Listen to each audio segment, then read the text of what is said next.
pagpawis na ang aking katawan, hindi ko na maramdaman ang wire sa utong ko. Para sa mga naghahanap lang ng kaiinisan today, here are 3 reasons why I hate wireless earbuds. Number 1 reason is battery dependency. Oo, gumaganda na ang battery life. Umaabot na ng 20 to 50 to 80 hours per charge ang mga earbuds. Pero no match pa rin to sa mga wired na hindi mo na kailangan i-charge.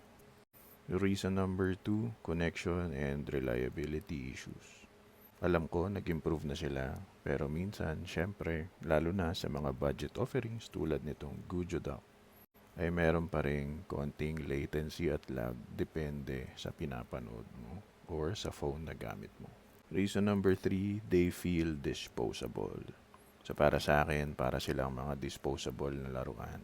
Okay lang kung sa Gujodoc lang, 200 plus lang to, 300. Pero paano kung mga AirPods na? Pag hindi mo na napalitan ng battery, itatapon mo na lang ba? At 15,000 pesos. Bonus tip para sa mga umabot sa dulo ng video na to. Fourth reason why I don't like wireless